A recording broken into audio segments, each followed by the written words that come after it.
Bienvenue au cœur de mes petites nouvelles, avec aujourd'hui l'horloger de Saint-Paul.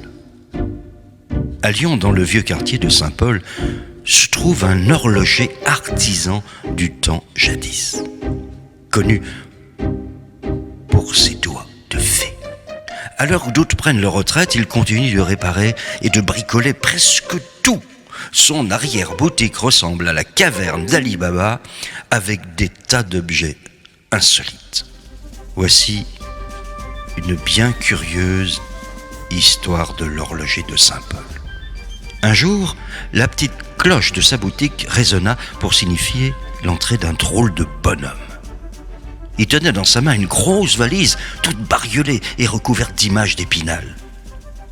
Il ouvrit son bagage et là, l'horloger découvrit, plié dans une couverture, un incroyable objet. « Mais monsieur, je ne suis qu'un modeste horloger qui ne vend que des montres et des pendules. Ce que vous m'apportez là n'est pas de mon ressort, savez-vous, dit l'artisan à son curieux visiteur. C'est tout de même impensable de m'apporter un truc pareil. Je ne suis pas le bon Dieu du quartier de Saint-Jean, n'est-ce pas ? Le drôle de bonhomme prénommé Yvon semble verser quelques larmes. « Monsieur, je ne vous demande pas de miracle, mais voyez-vous, je tiens cette marionnette de ventriloquie d'un ancêtre très cher à mon cœur.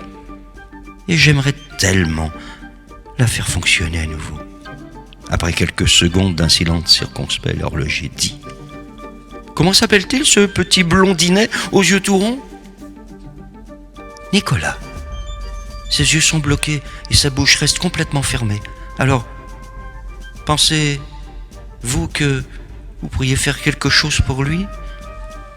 J'aimerais tellement lui redonner vie. » « Faut voir, c'est vraiment qu'il semble demander de l'aide, ce petit gaune. Écoutez, je veux bien essayer, mais je ne vous garantis rien, mais alors rien du tout. » L'horloger, au rire coincé, sortit l'enfant de la valise avec la délicatesse avec laquelle on prend un enfant dans ses bras. Jamais de toute sa vie d'horloger, pareille chose lui était arrivée. Il le posa sur son établi en prenant soin de le coucher sur une vieille couverture de laine. Commença alors un drôle de dialogue entre cette marionnette et l'horloger. « Nicolas, il faut que tu m'aides, hein. La bonne médecine, ça se fait à deux. Voyons voir. Ah oui, d'accord, ça s'ouvre comme ça. Oh là, mais là je vois une petite médaille miraculeuse, tel un poinçon de longévité.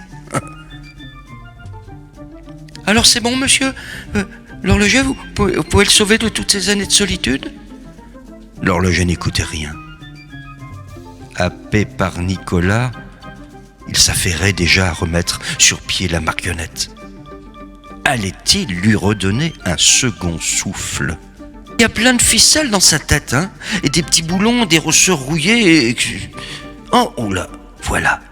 C'est ce petit cordon qui est cassé, qui est usé à la corde. Sacré petit bonhomme. Que c'est beau la vie, murmurait-il. On aurait même dit qu'il chantait, l'horloger. Ah oui. Oh, l'horloger de Saint-Paul ne chantait jamais. Ah non, jamais.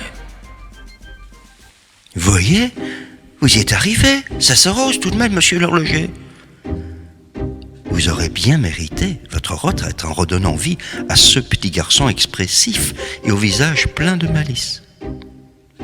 Mais l'horloger poursuivait son travail, continuait à chanter la la la et à changer quelques ficelles. Après avoir nettoyé la marionnette, il la saupoudra d'un peu de talc par-ci par-là, ajouta quelques gouttes de colle à chaud, tel un chirurgien qui se sent pousser des ailes.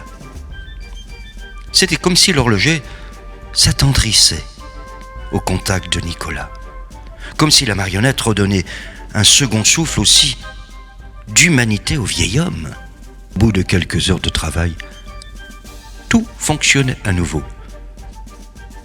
comme un automate de chez Disney. Voilà que Nicolas se mettait à ouvrir les yeux et à sourire à Yvon et à l'horloger ébahi devant ce spectacle. Nicolas respirait. Il semblait même vouloir que quelqu'un le prenne dans ses bras. Visiblement très ému, l'horloger porta la marionnette contre lui. Et dans un échange de regards attendrissants, Nicolas prononça ces quelques paroles. « Que c'est beau la vie. Merci 1000 fois, merci de m'avoir redonné la vie après toutes ces années passées dans ma valise. Vous êtes un grand magicien, monsieur l'horloger. » « Eh bien, je vous dois une fière chandelle, monsieur, mon sauveur. Ah oui, vraiment, dit Yvon, sous le coup de l'émotion. Toutefois, dites-moi, oh là là, ce que je vous dois avec tout ça, c'est bien mérité, hein ?» L'horloger dit, mais vous me devez rien, mais rien du tout, absolument rien. Ah non.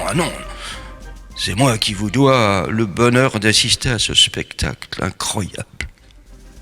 Vous savez bien que la vie n'a pas de prix. L'amour, le bonheur, le parfum des roses ne sauront jamais combien le temps est court lorsque la vie vous offre son cœur. C'est moi qui vous remercie. Cette rencontre me redonne goût à la vie et j'en avais bien besoin. Après tout ça, il est bien temps pour moi de prendre ma retraite et de rebondir comme Nicolas. Après toutes ces émotions, tout cela vaut bien un petit remontant, non ?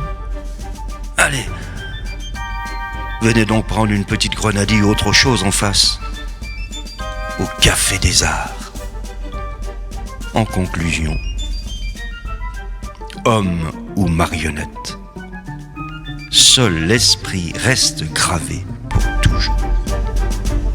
À bientôt, au revoir, pour une nouvelle histoire.